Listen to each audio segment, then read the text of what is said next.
What's up guys? Today we're going to be working on this beautiful 2015 Scion FRS.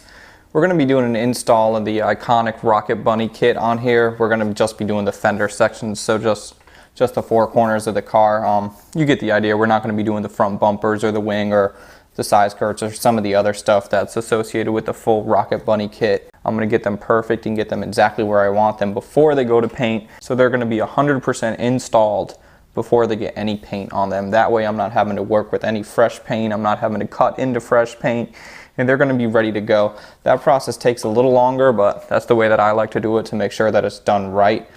I'm not going to be doing an exact step-by-step one, because if you're watching this video, you're into cars, you probably have an FRS, or you're maybe thinking about doing a Rocket Bunny kit on yours, so you probably have an idea of how to work on cars and what to do. I'm not going to say grab a 10mm wrench. It's super boring. I'm not into that. So this is just more for you to get an idea of how to install your own kit on yours, get ideas from what I do some other things that you might want to do.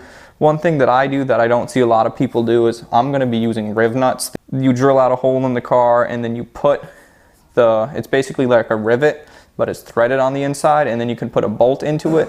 That way the kit is removable. If one of your fenders were to crack and you just need to get a new one, that would be extremely easy to replace. I see a lot of high up guys, they'll just have regular pop rivets on their car. That might be alright for you if you're trying to do a drift car, if you don't care too much about it, but the proper way to do it is the way that I'm gonna do it. And that's how I feel, so check it out. Here's the process.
Alright guys, so as of now we're at a pretty good point. I won't be needing any more help as far as holding up the fenders and making sure they're all lined up and everything.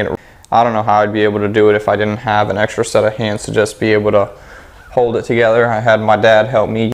But anyways, I've got some Clecos on there, and what I have found out works best for me is to start at one end and to work my way over.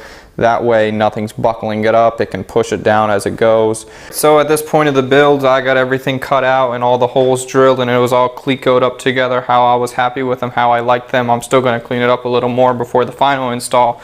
But at this point it's time to do the riv nuts. Alright guys, so before I'm doing my riv nuts, what I want to do is I want to test it out, and I tested it out here. So this is going to be really just a demonstration on how the riv nut works and what they do. And the first thing that I do is I just drill my hole.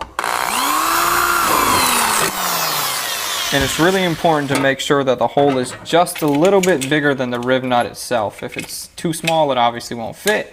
And if the hole is too big, then the riv nut is not going to grab. So then the next thing I got to do is I just got to load up the little riv nut gun. You just twist the riv nut on there. And then you take your hole. And then you stick the riv nut in. And you can see the back of this one, how it's nice and flat. It's not mushroomed out or anything. So then what I'm going to do is I'm going to squeeze it.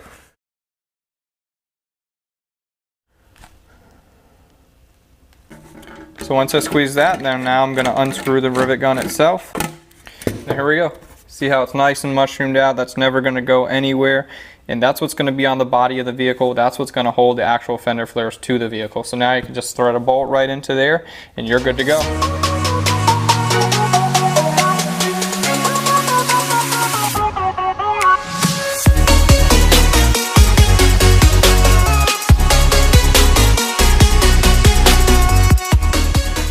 Here here's what the rib nuts will look like installed. As you can see, they look pretty cool. They're nice and flush, and they don't pull out the body, they don't wrinkle the body at all. And that's exactly how they should look. These are never gonna go anywhere. You can see that they're nice and mushroomed out, nice and flush. So that's how it should be done. I'm still gonna clean up this edge yet.